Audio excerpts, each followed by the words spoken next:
Halo teman-teman, terima kasih sudah mengklik video ini. Ini adalah video pertama dari channel Hari Udah Malam. Pada video kali ini, kita akan menceritakan kisah yang disampaikan oleh seorang narasumber yang memiliki nama samaran Seno. Untuk kebenarannya, kami serahkan kepada penonton untuk menilai. Oke, langsung saja, karena Hari Udah Malam, kita langsung masuk ke ceritanya.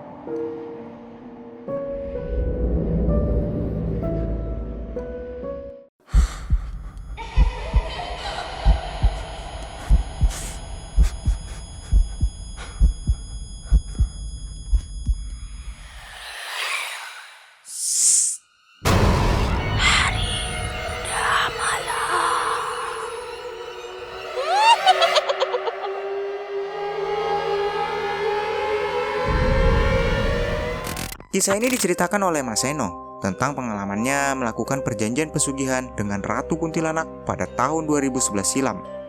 Pada awalnya, Seno termasuk orang yang hidup serba berkecukupan. Ia sejak kecil hidup berdua dengan neneknya. Beliau memiliki warisan tanah yang cukup banyak dan memiliki usaha peternakan ayam. Walaupun hidup serba berkecukupan, Seno selalu merasa kesepian dikarenakan memang sejak ia berusia 13 tahun, kedua orang tuanya sudah bercerai akibat ayahnya yang selingkuh dengan wanita lain. Dan tak lama berselang, ibunya pun pergi meninggalkannya untuk bekerja menjadi TKI. Namun sampai saat ini tak kunjung pulang. Tapi hal itu tidak berlangsung lama, sampai ia bertemu dengan seorang anak sepantaran dengannya, bernama Rano, yang saat itu sedang berkunjung ke rumah sepupunya Ratna, yang berdekatan dengan rumah Seno. Rano adalah anak yang ceria, periang, dan selalu ada saja idenya untuk mengisi hari-hari. Sifat Rano berbanding terbalik dengan Seno yang sangat pendiam. Karena hal inilah, mereka bisa menjadi cepat akrab satu sama lain. Hari demi hari mereka lalui bersama, dari mulai SD, SMP, hingga sampai memutuskan untuk masuk pesantren pun mereka selalu berdua. Sampai-sampai karena seringnya Seno main dengan Rano, Seno pun jatuh cinta kepada Ratna, yang merupakan sepupu dari Rano. Mereka berdua pun memutuskan untuk berpacaran. Setelah lulus, Seno pun melanjutkan usaha peternakan ayam milik neneknya. Karena memang saat itu neneknya sudah berumur sekitar 75 tahun. Sedangkan Rano bekerja sebagai montir di salah satu bengkel di daerah tersebut. Tahun demi tahun berlalu. Hubungan persahabatan Seno dan Rano sudah tidak lagi sedekat dulu. Seno yang semakin hari semakin sukses menjalankan usaha peternakannya menjadi semakin sibuk. Hingga beberapa kali Rano mengajak bertemu, namun tidak pernah diajukan oleh Seno karena sibuk mengurus penjualan ayam miliknya. Sampai pada suatu ketika, saat sore hari, Seno baru saja pulang ke rumah selepas bekerja. Ia terheran-heran karena saat itu pintu rumahnya terbuka, padahal neneknya tidak pernah sekalipun memiliki kebiasaan membiarkan pintu terbuka sembarangan. Namun, ia menepis keraguan itu sembari bergegas memarkirkan kendaraannya. Mungkin saja si Mbah lupa. Maklum, umurnya kan sudah semakin tua. Ketika Seno berada tepat di pintu rumah, alangkah kagetnya ia melihat seorang pria tua sedang bersimpuh sembari terisak tangis memohon maaf dan ampun kepada neneknya. Seketika itu juga, Seno merasakan perasaan yang sangat aneh. Sekujur tubuhnya kaku membisu. Rasa shock mengalir dari kepala hingga sekujur tubuhnya. Perasaannya campur aduk. Namun ia tahu betul bahwa itu adalah ayahnya. Ayahnya yang bertahun-tahun lalu pergi meninggalkan dirinya demi menikah lagi dengan wanita lain. Seno pun langsung bergegas mendekat, dan dengan nada yang sedikit bergetar, ia berkata, Mbah, ini Bapak. Mbahnya pun tersenyum. Bapaknya yang saat itu ikut menoleh langsung berpindah dan bersimpuh di kaki Seno yang saat itu masih dalam posisi berdiri. Nah, maafkan aku. Aku sudah membuat kesalahan yang sangat besar dan tak termaafkan. Maafkanlah aku, Nak. Bagaimanapun juga, aku adalah bapakmu. Berikan aku kesempatan untuk menebus kesalahanku yang dulu padamu. Mendengar isakan tangis bapaknya, Seno pun luluh. Ia yang memang tak pernah mendapatkan perasaan hangat tersebut sejak kecil, akhirnya menjawab, "Pak, sudah Pak berdiri. Aku udah maafkan Bapak sejak dulu. Yang penting, Bapak udah sadar. Namun, apa yang membuat Bapak tiba-tiba sadar begini? Manakah istri Bapak yang baru itu?" Bapaknya pun bercerita panjang lebar tentang kondisinya saat ini. Ternyata kondisinya sangat rumit, yaitu bapaknya sedang terlilit hutang yang sangat banyak, hingga mendapatkan banyak ancaman dari berbagai orang. Sehingga istri barunya yang sudah hampir 11 tahun bersama dengannya pun akhirnya pergi meninggalkannya. Mendengar hal itu, Seno tanpa berpikir panjang, keesokan harinya langsung menjual beberapa aset tanah milik neneknya, yang memang saat itu sudah dialih wariskan kepadanya, termasuk beberapa aset dalam bisnisnya pun ikut dijualnya, untuk membantu bapaknya tersebut, dengan harapan bapaknya bisa bersama dengannya lagi seperti dulu. Beberapa bulan telah berlalu, sudah sangat banyak harta yang dikorbankan Seno untuk membantu bapaknya tersebut. Namun anehnya, hutang bapaknya itu seperti tak kunjung lunas, selalu ada lagi dan lagi. Hingga suatu hari seseorang berpakaian hitam, yang ternyata seorang debt collector, mereka berjumlah 4 orang mendatangi kediaman Seno. Bapaknya yang saat itu kondisi kesehatannya sudah semakin menurun akibat depresi, hanya bisa terbaring di tempat tidur. Begitu pula dengan neneknya. Mau tidak mau, Seno pun menghadapi keempat orang tersebut dan meminta keringanan tambahan waktu. Di tengah kekalutan pikirannya tentang bagaimana cara agar bisa mendapatkan uang cepat dalam waktu singkat, ia teringat akan sahabat karibnya dahulu yang selalu memiliki ide dan solusi cemerlang saat menghadapi berbagai permasalahan mereka sejak kecil. Iya, itulah Rano. Seno kembali menghubungi Rano dan mengajaknya bertemu. Mereka pun bertemu di sebuah kafe kopi pada malam hari. Seno pun langsung bercerita tentang keluh kesahnya pada Rano. "Ran, aku lagi pusing sekali. Utang bapakku harus dibayar lunas dalam waktu 1 bulan. Nominalnya juga gak sedikit. Ya kira-kira masih ada 200 jutaan lagi lah.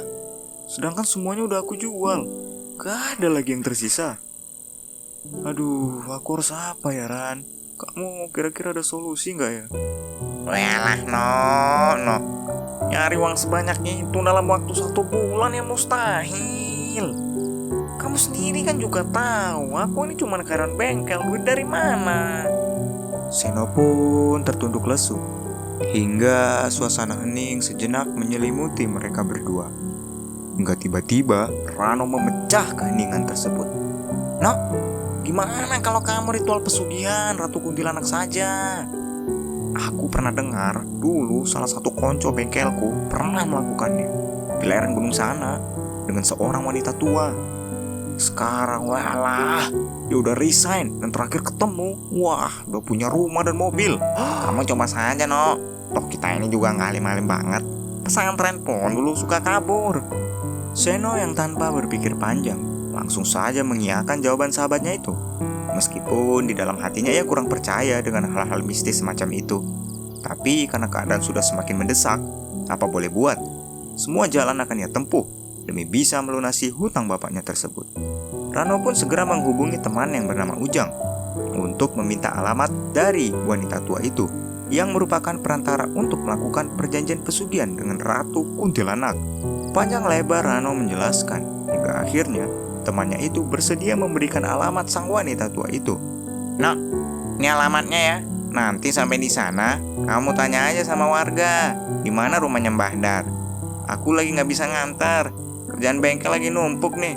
Walah, bisa dipecat aku nanti." "Walah Ran, santai aja lah, nggak apa-apa. Aku aja ini udah sangat berterima kasih lah sama kamu. Kamu masih mau bantu aku. Padahal kita kan udah lama nggak ketemu. Sekalinya ketemu aku malah bawa masalah." "Alah, Santailah, No. Tepat pada malam Selasa Kliwon, Seno pun bergegas pergi ke rumah Mbah Dar yang tinggal di kaki gunung. Sesampainya di rumah Mbah Dar, Seno pun langsung mengutarakan niatnya berkunjung. Permisi, malam Mbah.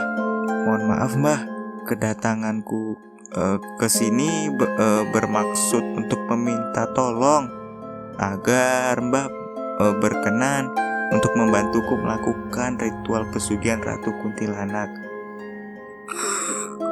Opo kamu siap dengan syarat dan perjanjiannya?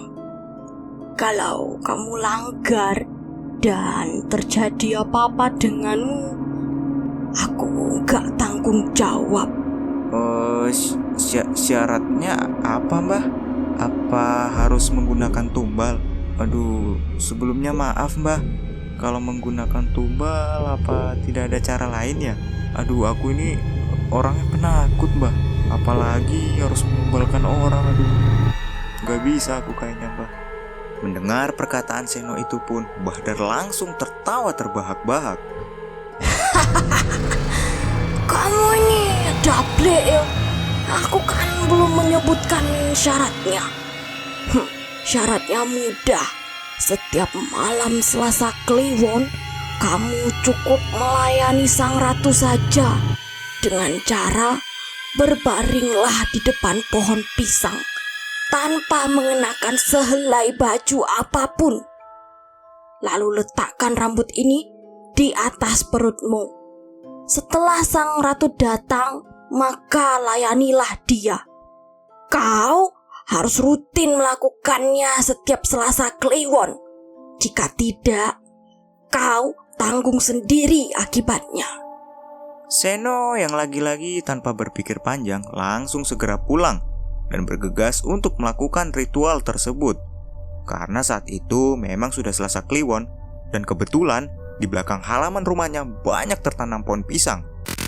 Pada saat awal akan memulai, sebetulnya ada rasa takut dan cemas di dalam diri Seno. Namun, entah apa yang merasukinya pada malam itu, sosok yang muncul saat ritual itu dilakukan begitu cantik jelita, jauh dari kata seram dan menakutkan yang dibayangkannya selama ini. Sehingga ritual pada malam itu pun berhasil berjalan dengan sempurna. Singkat cerita, 3 bulan berselang sejak Seno melakukan ritual perjanjian tersebut. Usaha ayamnya semakin maju. Bahkan saat ini ia sampai bisa membeli sebuah ruko baru yang menjual toko sembako. Dan sangat laris sekali. Seperti semut yang berbaris-baris setiap harinya tidak pernah putus pembeli. Usaha ayamnya pun dipercaya menjadi supplier ayam oleh beberapa restoran terkenal. Ia juga sudah berhasil untuk melunasi hutang dari bapaknya dan berhasil hidup kembali normal dan bahagia. Namun, lagi-lagi ia kembali melupakan sahabat karibnya yang memberikan solusi tersebut kepadanya. Seno pun beberapa kali membatalkan janji temu dengan Rano dengan alasan sudah ada janji dengan Ratna pacarnya yang merupakan sepupu dari Rano. Sampailah pada suatu hari di bulan kelima pada malam hari Selasa Kliwon. Ketika mendekati jam ritual, Seno merasa kewalahan dan seperti rasa malas menyelimuti dirinya dan tidak sanggup untuk melanjutkan ritualnya. Dikarenakan setiap melakukan ritual tersebut, Seno pasti jatuh sakit selama beberapa minggu dan sekujur badannya terasa kaku disertai dengan demam panas. Belum lagi gosip-gosip dari warga sekitar yang pernah memergoki Seno telanjang bulat sedang berbaring di depan pohon pisang. Malum saja, karena halaman belakang rumah Seno ini berhadapan juga dengan halaman belakang dari rumah para tetangga. Ia takut jika ritual kali ini benar-benar ketahuan oleh tetangganya, wah bisa diusir dia oleh warga desa. Seno pun yang tengah dilanda kebingungan dan keraguan pun tanpa sadar terlelap karena saat itu ia memang tengah berbaring. Ketika terbangun, waktu sudah menunjukkan pukul 5 pagi, yang berarti tanda bahwa sudah masuk waktu subuh. Dan pada malam itu, untuk pertama kalinya, Seno tidak melakukan ritual perjanjian dengan Ratu Kuntilanak tersebut, dan juga berarti bahwa ia telah melanggar pantangan. Namun dengan kepolosannya Seno berpikir, ini kan cuman terlewat sekali, lagi pula sepertinya tidak terjadi apa-apa. Santailah, Sehari dua hari memang tidak terjadi apa-apa. Namun memasuki hari ketiga sudah mulai terlihat penurunan pada usaha-usaha Seno. 2 minggu berjalan, hampir tidak ada pemasukan sama sekali pada usaha Seno, baik usaha ayamnya maupun toko sembakonya. Selain itu, setiap malam ia mulai kerap melihat sosok-sosok hitam berambut panjang dengan gigi taring yang menyeramkan, selalu melakukan teror terhadapnya. Kejadian-kejadian aneh pun semakin sering terjadi. Setiap makanan yang dimasak oleh Seno dalam kurun waktu 3 jam pasti muncul belatung, padahal ia hanya memasak nasi. Sungguh aneh sekali. Tidak hanya itu, Ratna pacarnya yang tinggal memang tidak jauh dari rumahnya pun terkena imbas dari teror tersebut. Ratna yang saat itu memang sudah tinggal sendirian sejak ayahnya berpulang, merasa tidak tahan dengan teror sosok rambut panjang itu dan berjalan merangkak menghantui dirinya setiap malam. Sehingga Ratna pun dengan berat hati mengabarkan kepada Seno bahwa ia akan pindah ke kota esok hari untuk tinggal bersama dengan pamannya. Tidak lama setelah itu, dengan jeda kira-kira seminggu, ayah dan nenek dari Seno pun ikut berpulang. Kesialan dan penderitaan kembali menerpa hidup Seno. Kini ia kembali tidak memiliki siapa-siapa dan tidak memiliki apa-apa lagi. Sudahlah usahanya bangkrut, ditinggalkan oleh kekasih, hingga puncaknya ditinggalkan juga oleh 2 keluarga terakhir yang ia sayangi. Kondisinya saat ini bahkan terasa jauh lebih parah daripada di saat ia terlilit hutang dulu. Rano pun yang merupakan sahabat baiknya, kini sudah tidak bisa dihubungi lagi. Ketika dicari ke tempat kerja, bengkelnya ternyata Rano sudah lama keluar dan pindah ke kota, termasuk Mbah Dar yang ternyata sudah pindah dan tak satu pun warga sekitar yang tahu di mana keberadaannya saat ini. Seharian Seno berjalan lesu lunglai dan penuh dengan kesedihan. Badan dan penampilannya pun semakin tak terurus, hingga ia pun mulai dikucilkan oleh warga desa.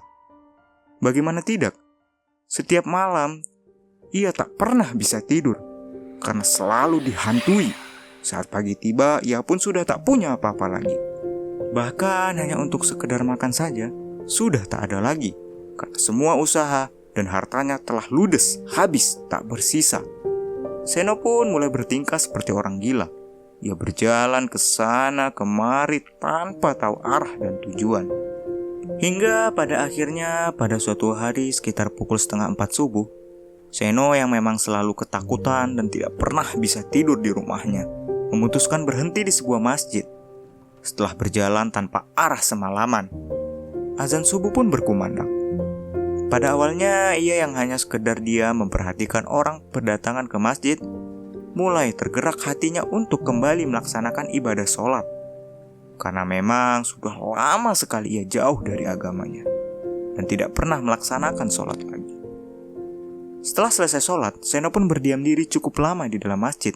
Dengan tatapan kosong, tiba-tiba ia dikagetkan oleh sapaan seorang kakek tua yang tadi menjadi imam sholat subuh di masjid tersebut. Assalamualaikum nak. Kamu nak Seno kan? Apa kamu masih ingat dengan saya? Waalaikumsalam pak. Betul pak. Kok bapak bisa tahu? Maaf pak, apa sebelumnya saya pernah mengenal bapak? Ucap Seno dengan tatapan kosongnya. Ini aku Gofar, salah satu gurumu sewaktu di pesantren dahulu. Kamu ingat tidak? Sontak Seno pun terkaget dan baru sadar. Hah? Kiai Gofar? Aduh, maaf Kiai, saya sampai lupa. Maklum Kiai, sedang banyak pikiran. Saya boleh numpang istirahat sebentar di sini Kiai, maaf. Udah, ayo ikut ke rumahku. Sudah lama sekali aku tidak melihatmu. Ayo. Karena paksaan Kiai Gofar, Seno pun terpaksa ikut ke rumahnya. Meski saat itu hatinya merasa sangat berat. Sesampainya di rumah Kiai Gofar, sembari duduk bercerita, Seno yang ditanya oleh Kiai Gofar tentang apa yang terjadi padanya, akhirnya bersedia bercerita panjang lebar tentang nasib malang yang menimpa dirinya saat ini. Mendengar cerita pilu Seno, Kiai Gofar pun menasihati sembari menyemangatinya, selayaknya guru dan murid sewaktu zaman ia sekolah dulu. Kiai Gofar pun menawarkan bersedia untuk membantu Seno, asalkan ia ikhlas melepas segalanya dan menuruti nasihat dari Kiai Gofar. Seno yang saat itu kembali merasakan ada setitik cahaya harapan untuk memperbaiki hidupnya, ia langsung mengiyakan tawaran dari sang kiai tersebut. 6 bulan telah berlalu. Seno yang kini bertugas menjadi marbot musola sudah berubah total. Di bawah bimbingan Kiai Gofar, ia memulai segalanya dari nol, terutama dalam urusan agamanya. Ia menjadi semakin rajin beribadah dan memiliki iman yang teguh. Ia juga kini aktif dalam membantu mengajarkan ngaji kepada anak-anak yang mengaji di musola tersebut. Seno pun saat ini sudah mendapatkan hidayahnya. Kini tibalah saat untuk Seno menuntaskan seluruh akar permasalahan dan penyesalan serta dosa di masa lalunya. Kembali pada malam Selasa Kliwon, Kiai Gofar yang merasa Seno saat ini sudah siap untuk memutus total perjanjian pesugihannya, memberitakan Seno untuk kembali lagi dan menggunting rambut Ratu Kuntilanak yang dulu didapatnya itu di bagian tengah dan membakar bagian tengah hingga ujungnya. Disertai membaca ayat kursi dimulai dari pukul 12 malam hingga azan subuh berkumandang, dan simpan bagian pangkal sampai bagian tengahnya itu dan buang ke sungai. Nanti di saat sudah akan menikah, maka selama itu pula sesalilah kesalahan tersebut dan jangan pernah berpikir untuk mencoba kembali. Begitulah kurang lebih nasihat dan tugas yang diperintahkan oleh Kiai Gofar. Seno yang sudah hampir selama 6 bulan tidak pernah pulang ke rumahnya, kini kembali lagi. Ketika sampai di rumahnya, Seno melihat pemandangan rumahnya tersebut sudah seperti rumah angker. Tidak hanya karena ditinggali selama 6 bulan, aura dari rumahnya itu pun terlihat sangat kelam dan menakutkan. Selain itu, tetangganya cukup banyak yang kaget akan kedatangan Seno yang sudah jauh berubah lebih baik dari segi sikap dan penampilan. Mereka berkata bahwa mereka kira Seno udah kabur. Berulang kali warga setempat mencoba membantu merapikan dan terkadang membacakan doa-doa pada rumahnya itu. Karena saking seramnya, namun tidak ada perubahan sama sekali. Seno pun hanya tersenyum dan mengucapkan permintaan maaf serta rasa terima kasih kepada warga dan segera masuk ke dalam rumahnya. Langsung saja setelah berwudu, ia menggali rambut Ratu Kunti yang memang ia kuburkan tepat di bawah pohon pisang belakang rumahnya. Meskipun saat itu pohon pisangnya sudah tidak ada, Seno pun segera melaksanakan sholat taubat untuk memohon ampun dan segera membaca ayat kursi tepat pada jam 12 malam sesuai perintah dari Kiai Gofar. Dan benar saja, saat proses menggunting hingga membakar rambut tersebut, sangat banyak sekali gangguan yang muncul, mulai dari kelabang hingga ular yang muncul di sekitar tempat Seno duduk. Namun Seno tidak bergeming sama sekali. Tekadnya yang kuat membuat ia tak menghiraukan gangguan apapun. Hingga pada akhirnya azan subuh pun berkumandang yang menjadi tanda bahwa ia telah berhasil memutus perjanjian terlarang tersebut. Seketika itu pula hati Seno merasakan perasaan lega yang tidak bisa dijelaskan. Hatinya begitu tenang dan terasa damai. Hari-hari telah berlalu. Seno kini menata hidupnya kembali dari awal.